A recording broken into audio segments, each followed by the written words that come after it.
What's going on, everybody? Welcome back to another video. Hope you guys are having a great day as always. So today we're going to begin the tank tuck.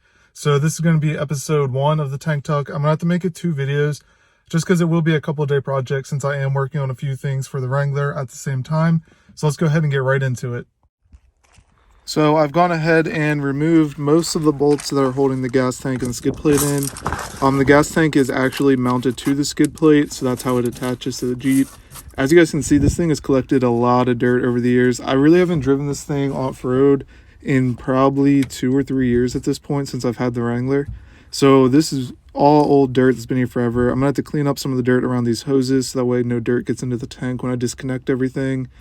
Some of this is a little rusty, which I do want to take a look at once I get it out and make sure that it's still good to use. If not, I'll order a different one.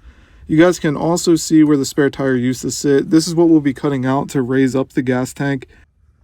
I'm going for about 6 inches of extra clearance that we'll gain from this in the rear. But I do have to go ahead and remove the rest of this stuff, get everything cleaned up and out of the way, and then we'll go ahead and disconnect everything. Alright, so now that everything's mostly cleaned up, about as good as I can get it from underneath of the car without bringing out like the shop vac or anything like that, I'm going to need to disconnect these 2 hoses. And then there's also an electrical fitting on this up here towards the back of the tank. Pretty simple to get to. And then over here, I'm going to have to figure out how to remove these pipes. A couple of the hose clamps are pretty much stuck in place. I'll probably replace a few of those. So to get a better view on the hoses on the driver's side of the tank, I'm going to have to remove the evap canister and everything. These are just bolts that you have to loosen, and then the whole tray will go up some. And it's got a bigger hole underneath of all the bolts. So there's 3 bolts holding this one. So you just got to loosen all these and slide the tray that holds everything up some. So I'm going to go ahead and give that a try. So that 100% did not go as planned. The tray for our evap setup is so rusted out for some reason. There's really not a ton of rust on this car besides the back, like this tray and then the gas tank skid. But the tray just broke to pieces. See how much metal's falling off of this thing? This thing's rusted. So I'm gonna have to find a way to relocate this. I was planning on doing that anyway. So I'll get that taken care of while we're doing the tank tuck. Alright guys, so we got the tank out. I also have cut out the spare tire mounting place that came stock. So as you guys can see, there's a giant hole in the back of the Jeep right now. Before I go any farther, I do want to clean this up a little bit. It was kind of an awkward cut to make, so I want to go around, clean it up, clean up under here some just because it was really hard to see and get to with this trim here. And then after I do that, I'll have to remove this little, I believe it's just like a heat shielding thing from the exhaust.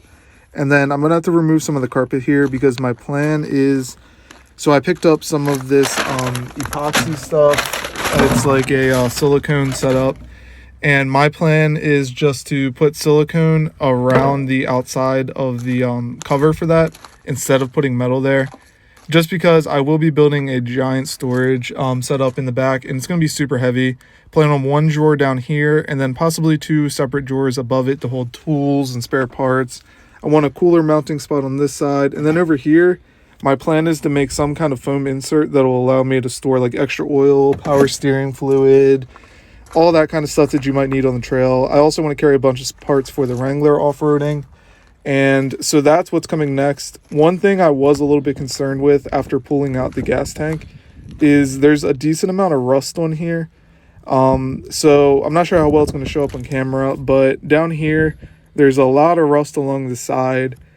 So I do want to clean this up a lot and make sure that I can still use it and that it's not going to be a weak point. If it is a weak point, I will go ahead and order an aftermarket gas tank skid plate and make it work in this Jeep. I was planning on doing that, but I figured I could save a little bit of money here and put that money towards some other parts for this Jeep that we need. This is pretty thin metal, so I'll probably cut it and then just tack weld it over time so I don't overheat the metal and burn through it or anything like that. And to give you guys just a picture of how much clearance we've gained so far is we've got a lot. The gas tank probably sat around here before we removed everything. Now, obviously, we're not going to have this much clearance at the end, but we will raise the tank up a decent amount. It'll also be a good time. I'm going to replace most of these lines, any of them that have any wear, any dry rotting. I'm also going to have to look into relocating this since the bracket just fell apart.